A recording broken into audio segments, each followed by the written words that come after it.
It's Oliver Sykes, 28.2. This is Huey Saint, and we're going to be talking about different circumstances that you may come under in interviews. So I'm going to be talking about what it's like to be interviewed for a newspaper. And I'll be talking about what it's like to be interviewed on TV. So when you're being interviewed for a newspaper, they're only listening to what you're actually saying. They're not recording you, so you don't have to worry about things like your body language. Whereas Ollie will talk about the body language you need. You know, like TV, for example. So if you're slouched and your body language is quite like negative, then you're either it looks or represents you as not like actually caring enough that you what you're talking about. For example, like BBC. There's so many viewers on the BBC that watch to find out daily scores and transfers and stuff like that. And if your body language is negative, then it shows that you're not taking too much care in what you're doing as a job. However, when you're talking into a newspaper, you can't use your body language to help interest the person who's interacting with what they're reading. So you've got to be quite interested in what you say and really make sure that you're engaging the reader with what you're doing. Yeah. Also with television, you can speak with your hands, so different expressions that you give with your face as well. All that sort of like different stuff that you don't say. You don't speak with your like mouth, you speak with your hands, body language, different postures and stuff like that. So whereas in a newspaper, obviously you're not doing your body language, you're writing interesting factors, but people can take note of interesting factors when you're talking with your hands, expressing yourself, etc. When you're in the newspaper, it also depends what sort of newspaper audience you're talking to. So if it's a sporting newspaper that you're reporting for, then you can talk very sporty and use almost like slang terms that sports fans will understand, whereas if you were to talk to the Daily Telegraph, who the readers might not be as interested in the football but still want to read your page, you're going to use more specific terminology when talking to them. Yeah, and that is the same for, we give an example of like, not an elite level, but a higher level of TV production such as the BBC. You'll be using terminology that is more technical that everyone that's going to be watching, so your audience will be varied from children all the way to adults and the elderly obviously. But if you have like a TV station that is like a local TV station, so for example Mustard TV in Norwich, it's quite an upbeat sort of jokey sort of station to watch, and yeah, you don't have to use technical terminology when producing it. Yeah, that's the same when you're talking to a newspaper or magazine company, because with like the Kick magazine, there was a lot of football players that have been interviewed in that, and they talk within these interviews as if they were talking to children and make it a lot easier to understand and a lot more interactive, because kids don't want to be reading big long paragraphs that they don't understand. They want to be able to read it, understand, and read it quickly and enjoy what they're reading. Yeah. Another one would be professionalism. So being a sporting fan whilst talking on the TV about your team, you cannot show like, you have to control your emotions when you're talking about an example would be Jake Humphrey in Norwich City. He is a Norwich City fan, but he cannot celebrate on TV when Norwich City have scored or they gain promotion. You can show like excitement and stuff like that, but you can't be biased towards that team, as it's his job to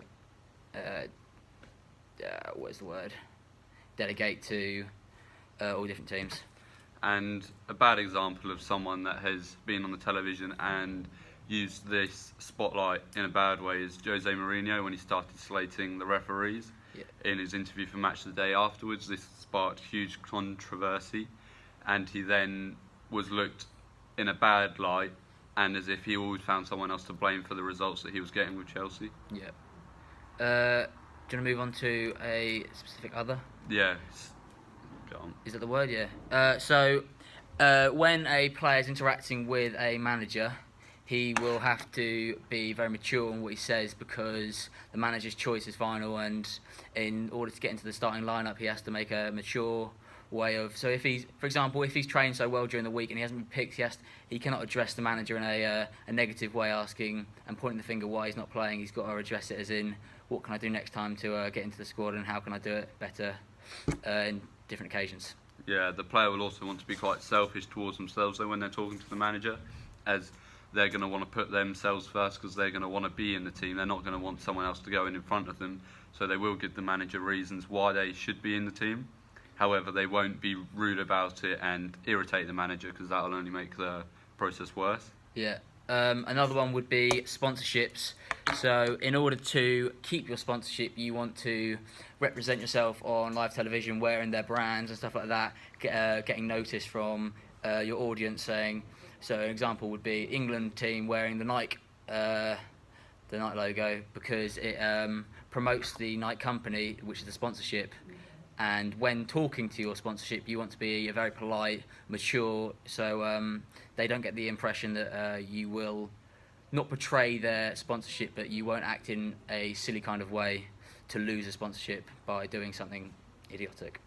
Yeah, this is also the same for referees. You want to show them a lot of respect and show them that you're on their side, because a referee at the end of the day has the final decision during the game, so you don't want to start showing them no respect and getting them against you from the start. Otherwise, that you're going to have a poor game for your team, and it's going to make it harder, and you're going to end up putting the team in bad situations by getting yellow cards or giving away silly fouls.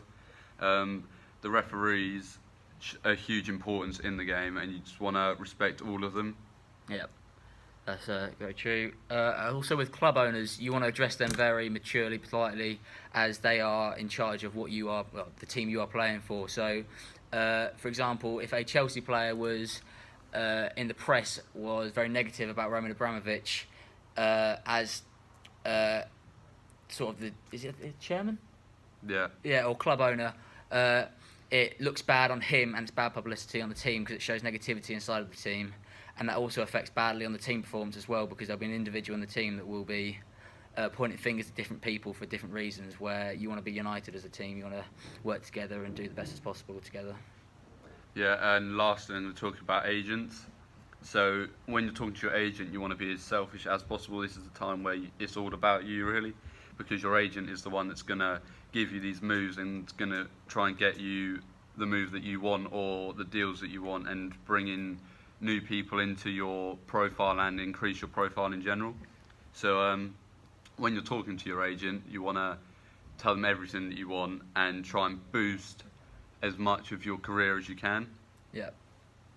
We done? That's pretty much sorted. Sweet.